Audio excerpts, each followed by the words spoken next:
and move that it be read a third time. The question is that the motion be agreed to. Mr Speaker. Honourable Leanne Dalziel. After that third reading contribution from the member, the whole House has realised just how important this legislation is to the government's agenda. I mean, we've heard from the member, and he's spoken about how important this is in terms of the mutual relationship with Australia and how important it is for business. It is so important that it was introduced on the 9th of September 2008 by me when I was the Minister of Commerce.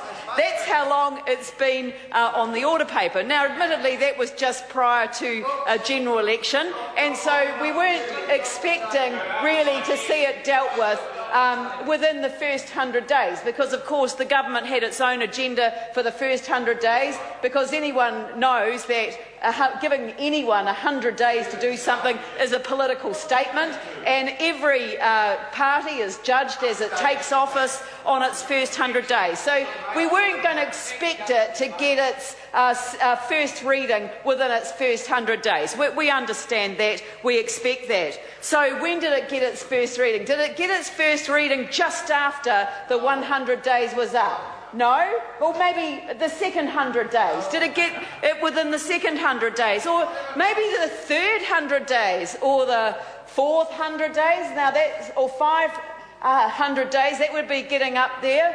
But no, because it got its first reading on the 25th of May 2010. 2010. So it was actually quite a long way after the government was elected to office, and yet we've heard how important this legislation was. So maybe it got held up at the Select Committee, because, you know, if it had its first reading back in May 2010, maybe, you know, I mean, we are dealing with it in 2012, so maybe that Select Committee, by that stage, chaired by me, and I was the chair of the Commerce Select Committee when this bill was referred to us. So I was the minister that introduced the bill. I had subsequently become the chair of the Select Committee that received the bill on the 25th of May 2010. Now maybe I was a bit slack, and maybe we didn't deal with this bill as quickly as we should have.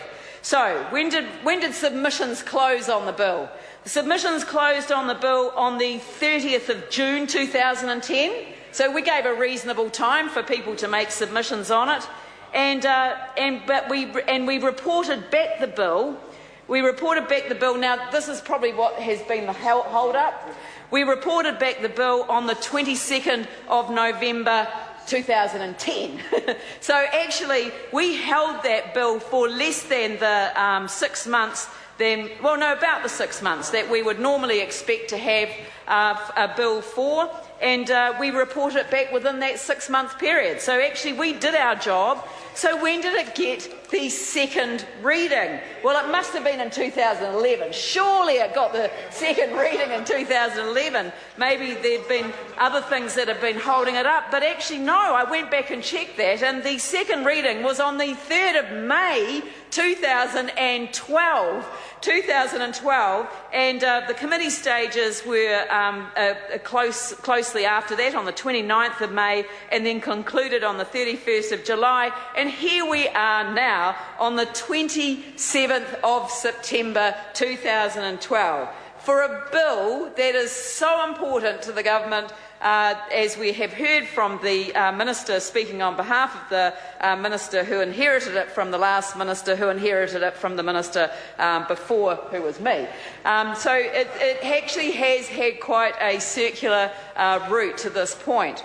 But I do want to say that we do support this bill, and I do want to say that we improved the quality of the bill within the context of the Select Committee hearings as well. It isn't often that Parliament addresses legislation that has a degree of retrospectivity included within it, with us not subject to a Bill of Rights vet, as is the case in this particular instance.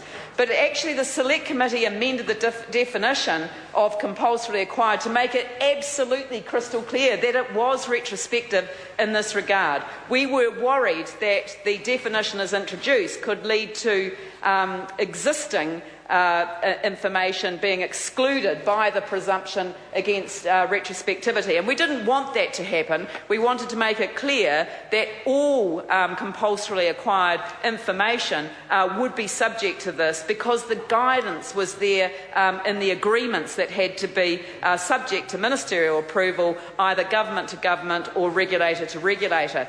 Now, we had a long discussion about government to government and regulator to regulator as well, because of course we have issues, for example, utilising our relationship with Australia as the example, where states themselves have different regulators in different states, and in some instances they have an overarching one. So I think that it is important to have the ministerial approval and to have the flexibility while maintaining appropriate safeguards, and that is what we did as a Select Committee.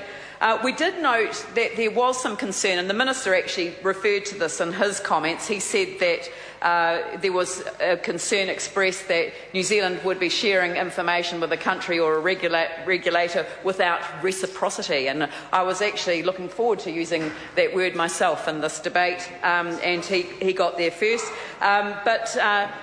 Or the fact that the information may not be treated as secure or may not be secure once it leaves New Zealand. And again, I think that it was pretty clear in the advice that we received from officials and the advice actually that we accepted that New Zealand simply wouldn't enter into an arrangement that did not provide the level of protection that is required when one is dealing with this type of information.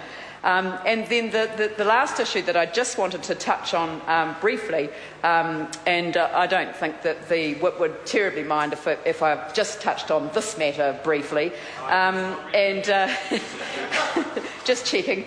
And but the reason the last issue that I just wanted to touch on was the question of international trade interests being protected, because there will be issues that arise from time to time that would be the subject to consideration by such a request for compulsorily acquired information, where in fact it may not be in New Zealand's interests or trade interests to have that information made available. And so in those cases, the Commission would consult the Minister of Trade after consultation with the Ministry of Foreign Affairs and Trade, and then rely on a statement by the Minister of Trade as to whether providing the information or assistance would significantly prejudice New Zealand's international trade interests. And then basically, before providing such information, the Commission would have to be satisfied that the information would not significantly prejudice New Zealand's international trade interests. And I think that protection is a pretty strong protection, and one that certainly was well received, I think, when we reported the bill back to the House. Mr. Speaker, I will mention one other point, because I didn't get the nod from the Whip that I was looking for, and he's still not nodding. And so I just wanted to touch briefly on the issue of the question of whether the statutory powers of compulsion that the Commission has can be used only in relation to enforcement and adjudication within New Zealand. And there also being legal constraints on the provision to overseas regulators of confidential compulsory acquired information already held by the Commission.